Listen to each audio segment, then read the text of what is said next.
Hello and welcome to episode 4 of Tennis Uncovered.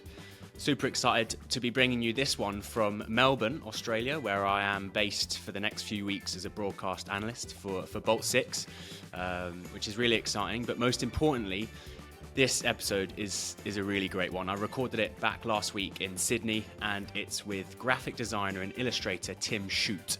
Now, Tim has just done incredible work for both the ATP, for LTA, and for various tennis bodies. It's just a really awesome chat as into how he got into doing what he does, and just delving into his creative mind and the work he's done. And you know, he's even had chats with players where they're saying thanks so much for what you're doing, and it's just really awesome. So I'm sure you're going to enjoy it. But if you're all set, let's get into the chat with Tim Shute. So Tim Shute, thanks so much for joining the Tennis Uncovered podcast. How are you doing all the way back in the UK? I'm good, man. I'm good. How's Sydney?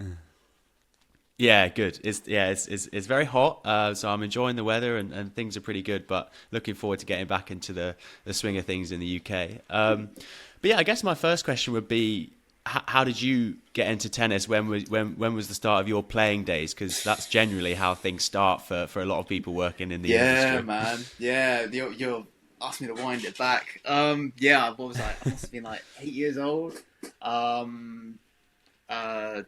Tennis club near me was like working with a finance company, like try and get like kids from schools to like play tennis. I just remember being in the back of my mum's car, my mum asking me if I wanted to do it. I was like, no. Don't sound interested whatsoever. Nah, that's cool. Sign me up for it anyway. And the rest was history. I was hooked. I did my first session, and then they pick up like a handful of people that like sending like hand-eye coordination and stuff like that. I got picked, carried on doing it, and it was literally 5 minutes away from my house, so no excuse not to go. And yeah, I was hooked from there. Love it. And I guess, what was it like growing up in Jersey? What's the tennis scene like? Because I don't think too many people would know about it. Yeah, it's a tiny Rockies Jersey. 30 minutes from one side to the other by car. So, no, it's a small collective. Like, as you can imagine, like growing up, you're playing the same people like all the time. Unless you go to the UK to compete, you're playing the same people and again and again. But I have to say, like growing up for me, I was extremely blessed. We had a lot of like older kids, really good set of older kids growing up, like to look up to when we were competing, which is cool. We haven't so much got that now. I mean, it's tougher, I think, now than it was then. It's hard to say, but I mean, I can only look at it from my perspective. But what a time to be alive that was back then. Really enjoyed it, but yeah, no, unless you could get away to the UK to compete, it was very, very tough. You know, what would happen over here, we have a handful of tournaments, like 3 or 4, and, you know, there's so much pressure because that's your only time to compete. Whereas in the UK, you play one tournament, you can go fine, I'm 30 minutes up the road, or go play somewhere else, another county or whatever have you. You know, when we get kids from the UK coming over, we've got like 5 tournaments to our name for the year, and they've got 55 or whatever it is, some like stupid number. Because, you know, especially like when you're growing up for the age group and you've got your under 14s, under 16s and stuff like that. So there is a bit of a shift in the dynamic there, but so it can be tough unless you do get to go away. Like, we've been lucky enough that we've had some very good tennis players come out of here, like so. Scott Clayton has played on the main tour. He's retired now. He now does paddle over here. Yeah, he was a very good doubles player. Got a very good ATP ranking. And then we've got an active player at the moment, Stuart Parker. He is from here. I grew up playing with him. He is currently on the tour. Has some challenger level wins. I want to say last year. Well, not last year. That's only just last year. 2023, but yeah, that was a lot there. Yeah, no, you've definitely produced some talent out of there. And so when did you make the decision, like everyone, to move over to the UK to study? Was that a conscious decision and something you were always planning on doing? I'll be honest with you. Growing up, I didn't have much of a clue of like what I was gonna do, or like what I was gonna do with my life, if you will. When you're sitting there, just like, oh, man, what the hell am I gonna do? For the longest time, I just studied like business and marketing, and I kind of just like stumbled into going to university in the UK, to be honest with you, just because I still didn't really have a clue of really what I was going to do. I've always been really like passionate about my art, but Jersey's quite like a finance-based scene. We kind of grew up with the impression of you couldn't really manage just doing art, like over here, like basically if you want to make it over here, you got to go into finance or law or something like that. So the closest thing in my brain to that after doing extended diploma in business was marketing. So I went on to do like a business marketing degree at uni. I did that for a year. I hated it. I hated it. Well, no, like they covered a lot of stuff that we did in the extended diploma in the first year, and I remember just going, "Yeah, this is awful." And I just sat in my room and I did drawings. I did what I basically do now. I was sat there. I did this Nadal illustration, and I can't even remember. It wasn't even actively using Twitter that much. It just ended up on there. I think someone else like posted it, and a Babolat rep saw it.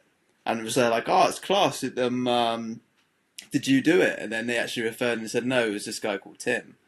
And I remember my mate sending me a message. I woke up, they were there like, Babolat's like trying to get in touch with you. I was like, oh, snap. and that kind of spinned off to me doing some stuff Wimbledon with Babolat, which was amazing. And it was from then on, I kind of just sat down with these Babolat reps one time, and I was there just like, yeah, I think I know what I want to do with my life now. So was that the sort of, like you say, that was the catalyst for you then being like, right, this is what I want to do. And then it was right, let's kickstart the career in graphic design and illustration like you're doing. Exactly. Yeah. Interesting conversation to have with my dad to turn around and go, yeah, so that business marketing I've been doing for a year. I want to do a 180 and do an illustration course. Yeah, no, it was good. He totally got it. Like he'd seen like the stuff that I was doing, and yeah, I'm really thankful that he was there, like really supportive, and was on board for that. And I remember I turned up for the interview for this illustration course. It wasn't the foundation one. It was like the main creme de la creme one.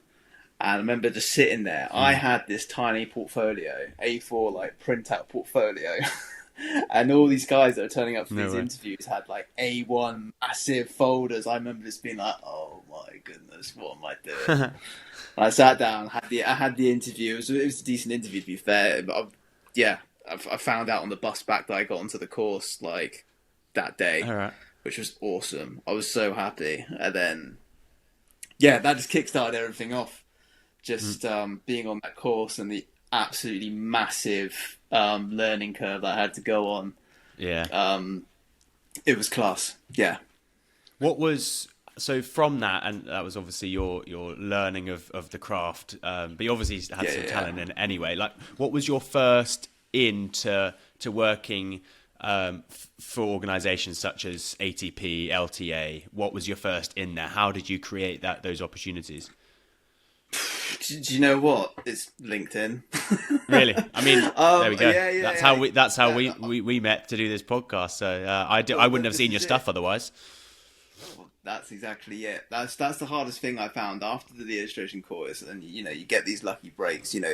By a matter of the Babolat seeing myself on Twitter back then is just like so random, absolutely so random, and just so lucky. And I was like, okay, well, what can I do to like make that random like chance more plausible, more likely to happen? I remember after I came out of the course, even though I'd had these things, I still really struggled to try and get my work in front of the right people. And you think about, okay, do I need to like join an agency? Do I need to go into like working for a design company, or just like doing off my bat, or what am I going to do? But I think I was lucky enough, like I say, like to go on LinkedIn and start doing that sort of stuff, and having kind of the blessing of having that business acumen background from doing the business marketing, ironically, from doing those courses, even though I hate it so much, to use it to my advantage. And yeah, like I say, I was that guy on LinkedIn just connecting with people going, hey, thanks for connecting. And, and it works. It works, and you meet some really incredible people, and the people behind these organizations are just so lovely. And so, it's welcoming, if you will. Like, when you first talk to people and they say, oh yeah, don't worry, we'll keep you in mind. You think, yeah, you're being polite. You know what I mean? And then like something comes up, and then they're like, oh, you might be interested in working on this. And you're like, okay, wicked. Yeah. Like, I think such a good lesson. Yeah, go on. Yeah. Such a good lesson, isn't it? To those who are sort of working their way up, who from university or whatever, just to you've got LinkedIn is like a savior. Honestly, it's the creation of so many things, and like you just had a great example there. Yeah, that's exactly it. It's literally just a case of be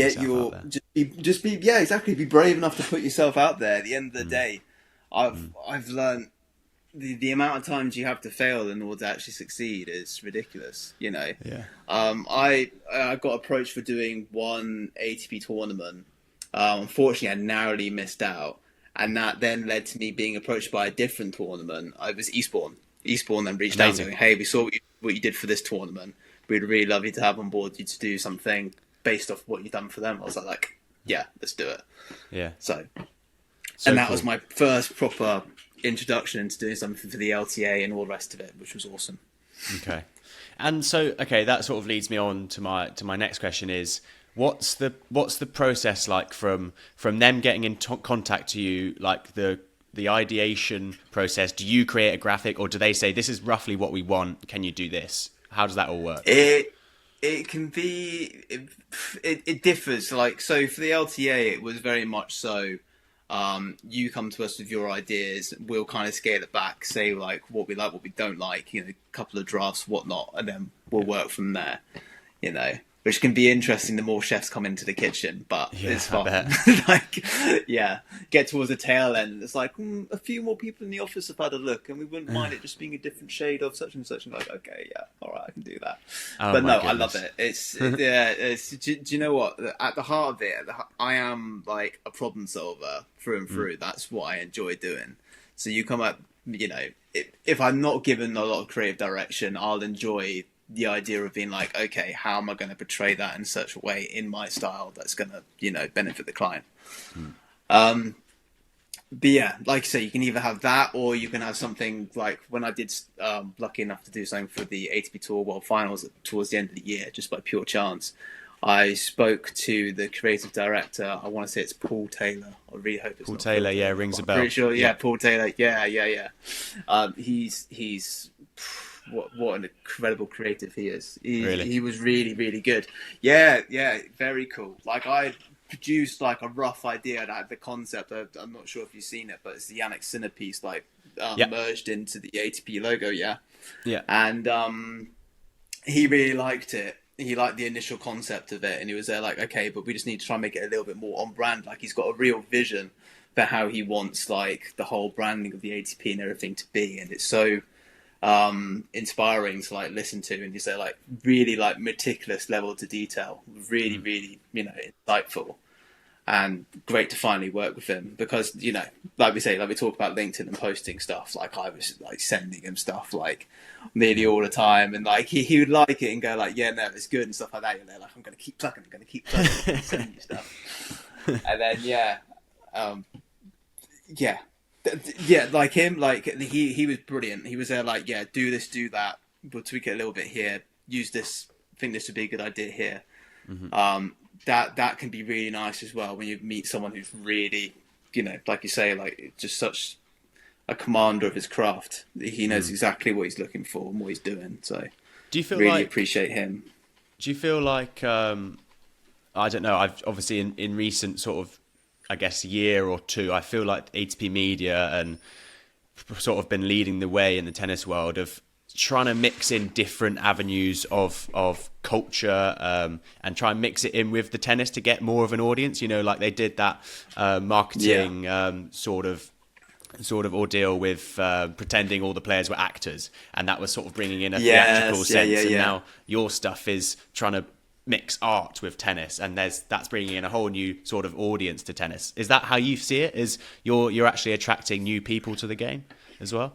I mean, I'd hope so, for sure. I mean, like, I looked at, like, my inspiration for that sort of stuff was, like, the old illustrated posters they do for, like, Wimbledon and Roland Garros and stuff like that. I mean, like, Roland Garros is a great example. They continue to do, like, art posters and stuff like that to bring in that audience. It's just, it's class. So, yeah, I guess so. You could say that. I never really thought about it, thinking about it in that perspective. But they are definitely, the ATP a pioneer in trying to bring new people into the sport and trying to get more people involved. I think now that we've got Alcaraz and Sinner coming up, the young guns who are now basically just no longer young guns. They're leading the pack in the way. Yeah. That's only going to do everything to bring in the audience and bring in new people. And they're doing a cracking job. Yeah, no, they're doing really, really well. And okay, so another question I wanted to ask was, when you start out with a blank canvas, how difficult is that? Do you know what? It can be difficult, and sometimes it will just hit you, and you can do it. But it's tough because, like you said, like this industry, right? It's if you're doing something like a tournament poster and stuff like that, you've got a little bit of time. When it's something like the piece that I did for when I'm working with End Product and doing the Alcaraz Nadal piece, and you got to split that out, quick turnaround, that can be more challenging. But it's a good challenge. I enjoy it. It's part of what I do. Like I say, I like to problem solve. It can be incredibly hard, but it's so satisfying when you get it right. Like super satisfying, and sometimes you just got to keep plugging away at it, and you'll get there. And also, just from building experience from doing other, stuff and other commissions, you get a better idea of what works, what doesn't work, what should I try, and what shouldn't I try, and stuff like that. So I do a lot of videography and things like that, where video editing, and we're sort of taught that you a lot of the business is taking ideas and adapting them, but really you're seeing other stuff that you like and then just adapting it a little bit to suit your own needs. Is that a little bit in your sort of creative illustration side, or are you completely starting afresh every time? No, you're definitely picking out stuff, even if it's stuff that you've done previously before. You've seen something, or maybe there might be a color palette you've seen that you're like, I love that, and you might then it's inevitable. Or even if you don't mean to do it, you might produce something and then look and then find something and go, oh, that is incredibly similar to what I've done. But that's just the nature of the beast. I think even you might not even mean to, and you've something that you've seen a week ago that suddenly is just in the back of your brain and you end up using it.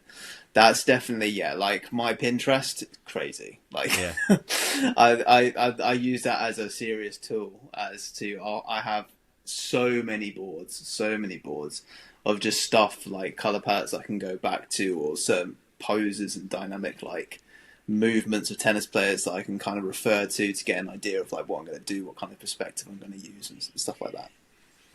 Okay. And I know you touched a little bit on End Product there, but I don't think many people would know what that is. So End Product, if I'm right, is a creative agency that the ATP Tour and probably many others outsource a lot of their graphics to, and you also work for them as well as doing some stuff solely for ATP. Is that correct? Yeah, so like you're saying, End Products, they are obviously a agency that Tennis TV use to like outsource some of their graphics and stuff like that. So Tennis TV wanted to do something to celebrate Nadal and Alcaraz playing doubles at the Olympics, and End Product got in touch with me because they seen my style and what I do, and they had the idea of trying to do like a mosaic type piece, like the glasswork type pieces, and they thought, my style could fit quite well to doing that, and I was like, yeah, man, let's do it. Needless to say, though, that there was also during the time of Summer County Week, which we have in the UK. So I'm playing Div 6, representing the Channel Islands, and then coming back from playing matches and then working on this illustration in the Premier Inn room, which was wicked. Incredible. It's all, Love the commitment. It's all part of it, mate. It's all part of it. So yeah, you know, the boys are trying to play Mario Kart, and I'm there like, do you mind? I'm just trying to finish off this drawing of Alcaraz. Like, so yeah, no, it was good. It was really good. So then, yeah, it's just the nature of the beast. They're really cool. I mean, Callum, who works for End Product, who's the main honcho there. He's fantastic. Mm-hmm. He's got amazing ideas, and it's just a case of being proactive. Like, he'll either come to me and have an idea, or maybe I thought of something and I'll go to him going like, hey, we could do something like this. So then, you know, it's just a back and forth, and it's just about staying active and keep throwing ideas about, and then there might be something there might not be, or, you know, if he ever feels like there's something that I can do, quick turnaround, he'll ask. And it's a really good working relationship. Their class, can't recommend them enough. Yeah, they do seem like, well, along with yourself, doing some great work in that space. And like, I do feel like they are making more of an effort to put out these great designs. Even just the calendars now, the way they put them out, sort of the next month's list of events. Yes. So they've just put out the January and February one, and that is now really graphically done, it's right? So nice. And I'm like, I'm scrolling and I'm like, I'll stay on that for a bit and I'll have a look. And it actually makes me have a look at the tournaments and see what's going on. Yeah, for sure. I think, what was it? I think the typography they use for the Hong Kong tournament that's on at the moment, I was like, yeah, that's class. That's so good. Yeah.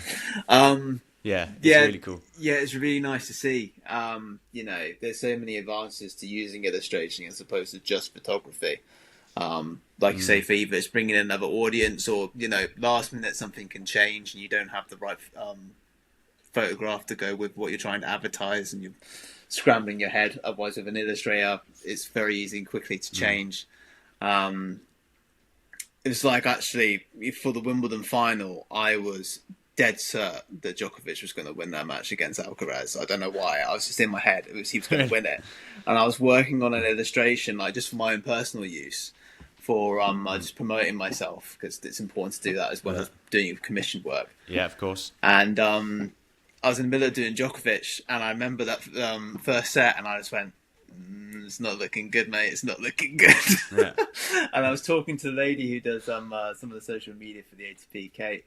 And I was there just like, I'm going to have to change this, aren't I? She was there just like, yeah, so it might be an idea to change it, I think. So I managed to form this Djokovic into looking more like an Alcaraz. It worked quite well in the end. And I posted it up. And, okay, wow, that's amazing.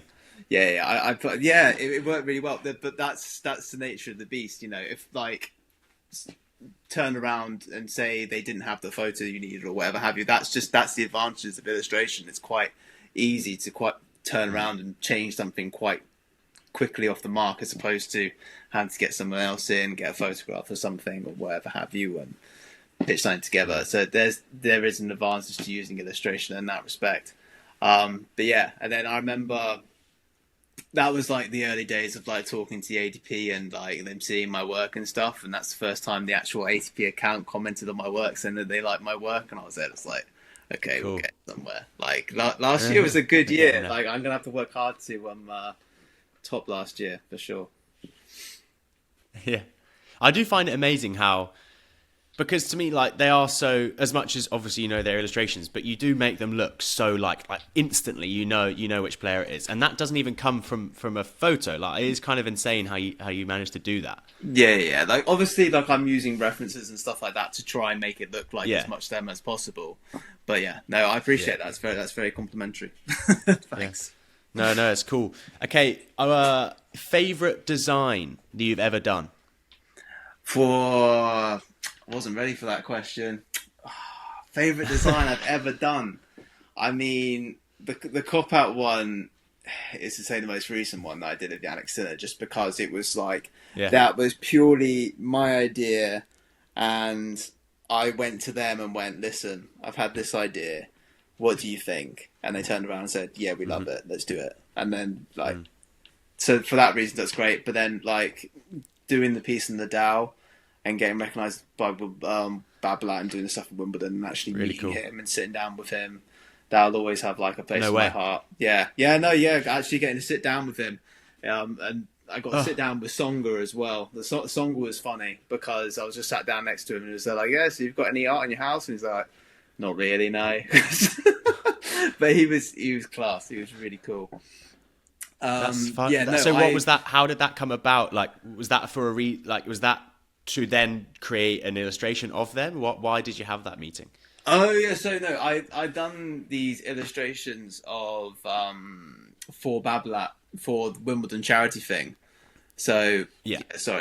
it was from designing illustrations to go on these tennis rackets by Babolat to use at their charity event,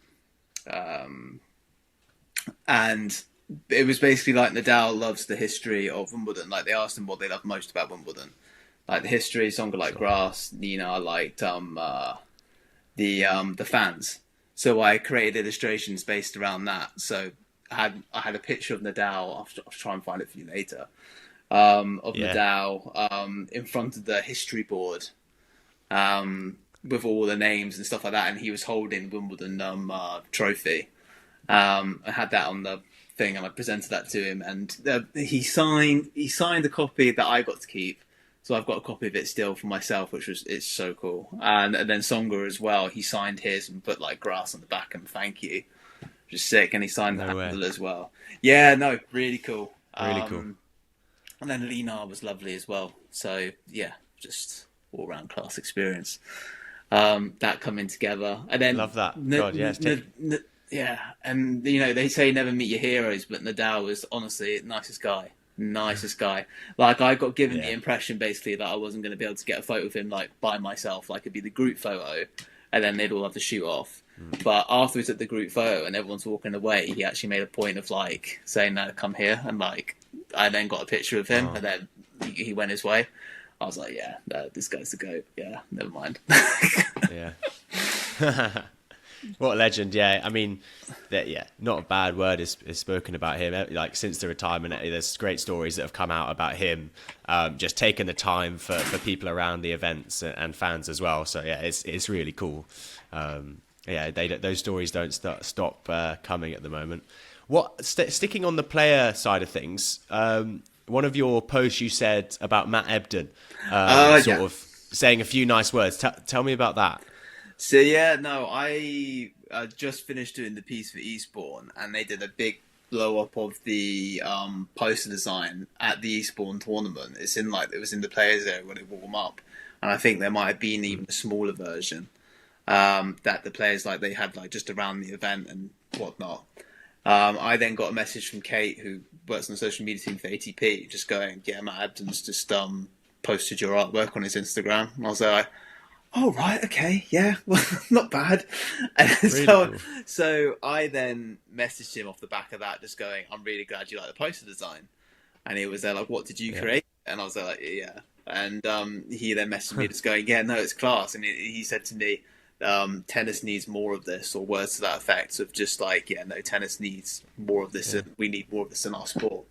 I was like, "Yeah, dude, that's so cool." Like to hear that from the world number one Dubs player, I was there just like, yeah, all right, class, so good. And then from there, he then asked me to do some illustrations of him in I think one was his backhand and one was like a jumping smash for his own personal use. So he's going to get those printed and do something with those. So yeah. Really cool. Really cool. I mean, yeah, he's a big name in tennis. He's been, he's one of the best doubles players and has been for a couple of years now, and he's top.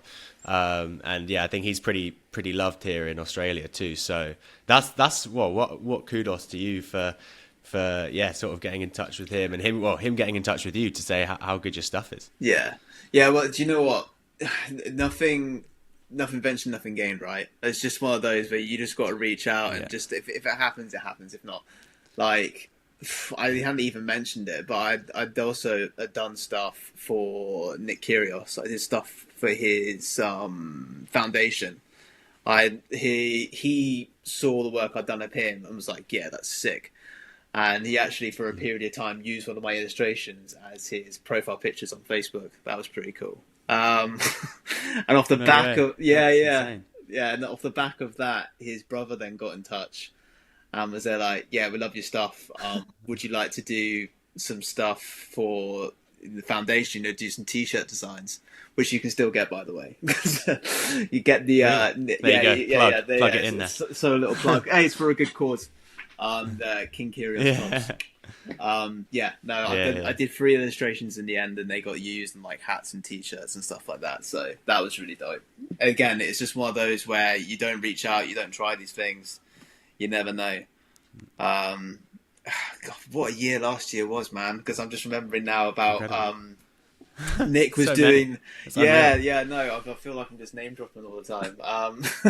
Please carry on. He was doing the commentary for the Musetti Djokovic match, and in the middle of that, Musetti hits that unbelievable running backhand one-hander, beauty of a winner, and he screams out, "I need a Musetti poster." No! I need a Musetti poster. And I was there like, Yeah. I'm your guy. So I then dropped him a message and then just went, look, if you wanted a Musetti poster, you should have just asked. And then he messaged me back just going, ha ha ha ha. And then based off the back of that, I then just turned around, same night, I stayed up pretty late, just same night, just put something together, posted it, sent it to him, and then he then put it on his story, and it was there like, now that's a sick Musetti poster. And if you look at my like count, like on Instagram, like it's only a small account, but like I've got maybe my best is like 100 odd.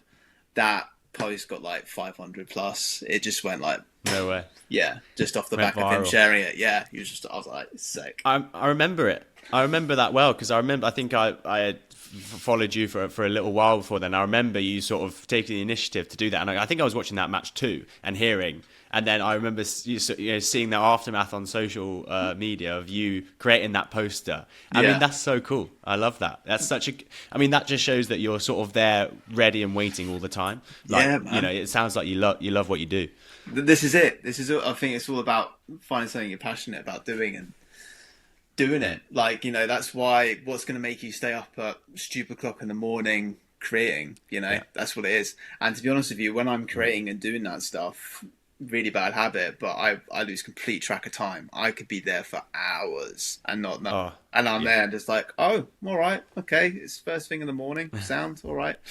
But if you love what you do, that it's not really working, is it? It's worth it. Yeah. Okay. And just last few questions because we're over the time. But I wanted to ask, just last thing on that, what would you ever go into more sort of doing stuff for the players for their own accounts? Is there an avenue to go into that more and sort of do stuff for the ATP, but then also do private stuff? I'm pretty sure it would be sought after. I mean, Ebden and Kyrgios have been wanting it. Yeah, no, 100%. It's an avenue you could go down more. Just like I said, hit me up, players. We'll get this. if you want it, that's great. Yeah, we'll get this going viral again, and then we'll get some more people looking at your stuff. Yeah, more than there already is. Yeah. Yeah, no, that'd be great. But there's an avenue for that. I think a lot of players are like getting more creative in how they actually want to like share their social media, even if it's like from a videographer perspective. And I think players are way more, way more expressionate, more have the access to be more expressionate and, kind of be who they want to be on social media or portray a certain, image of what they want to be on social media more so now than ever, which is wicked. So if they want to use art, great. And I think that again, like, sort of, I've said a couple on the previous episodes, like this podcast is also about helping that next generation of like industry talent, whatever they may be. That's why I'm keen to get all sorts of sort of people on, and people like, people do see your stuff, however small your account is, that stuff gets out there. So I think it's a good lesson that you've just told, is that put it out there and you never know what can happen. So final one is there anyone you could recommend to come on the podcast? Recommend to come onto the podcast. That's a good one. I mean, if I can try Matt Ep.4 or Nick Kyrgios.